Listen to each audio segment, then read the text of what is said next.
Good morning, class. We are now in the problem number 5, elimination of arbitrary constant. So we have y is equal to c1 e raised to 2x plus c2 e raised to 3x. We use the derivative of e raised to u is equal to e raised to u du. So in this equation,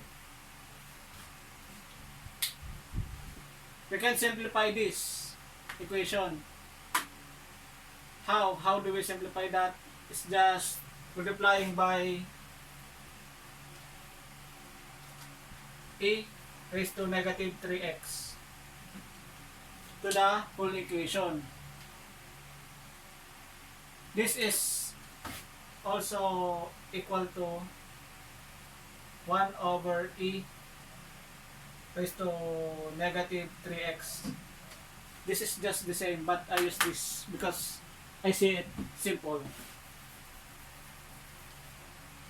So by multiplying e raised to negative 3x to the whole equation, we have the resulting equation e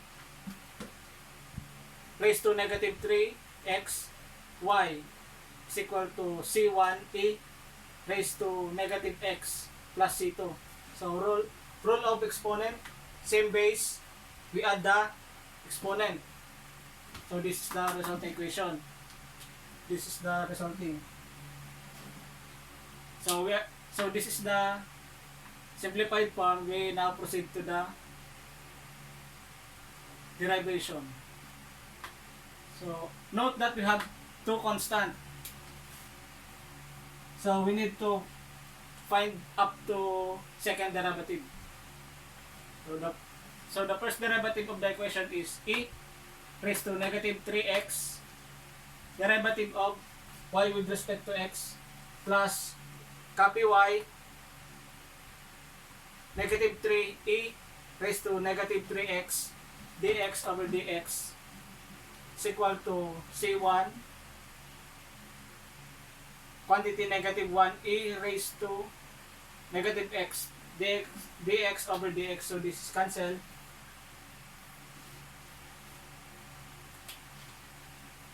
So the resulting equation now is e raised to negative 3x dy over dx plus 3y e raised to negative 3x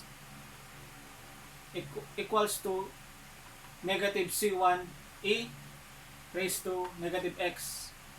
So when we find the first derivative, we have a remaining c1 or constant. So we need to find the second derivative. But I think we can eliminate this e raised to negative 3x. We can eliminate that so that we can have a simplest form. So we need to multiply the equation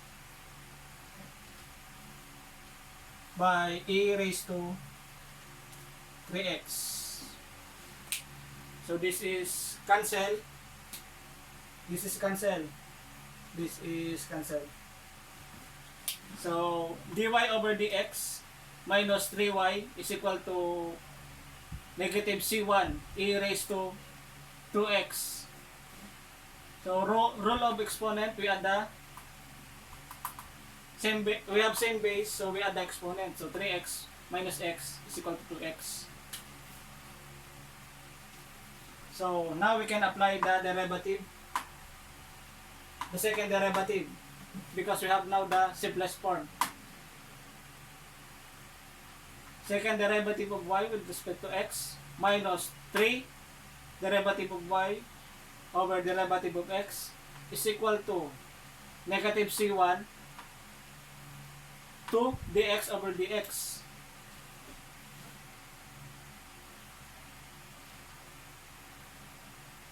Times e raised to 2x. So this is cancelled.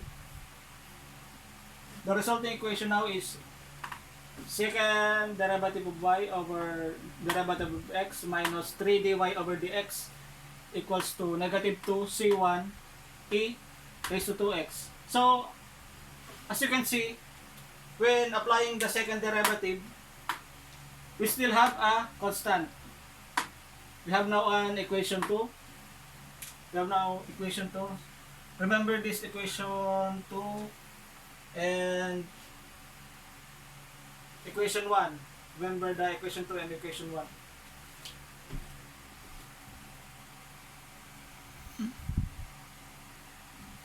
So now we have now the equation 1. Equation 1 and equation 2.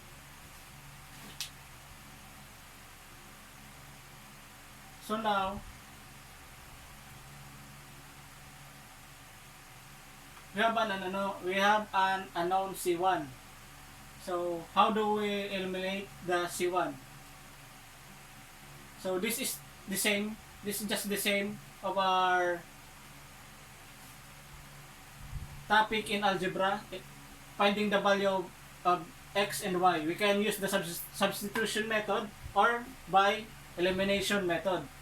So I think we can use the elimination method because it is simpler. So how do we eliminate C1? I will multiply the equation 1 by negative 2.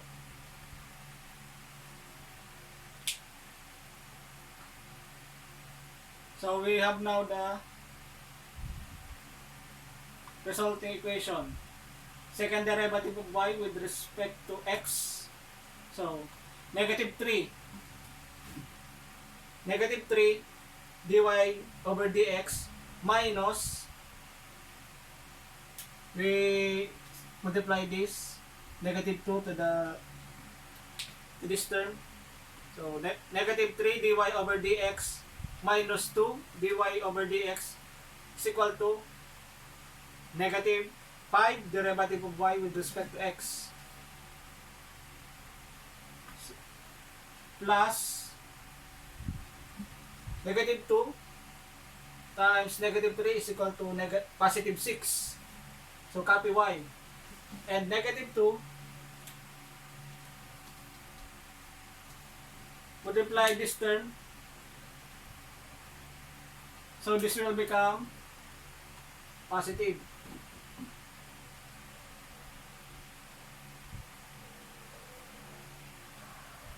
So now we can eliminate the constant. So the resulting equation is second derivative of y with respect to x minus 5 dy over dx plus 6y is equal to 0. So the resulting equation or the final equation is y double prime minus 5y prime plus 6y is equal to 0. So that's an ODE. So this is now the end of the problem number 5.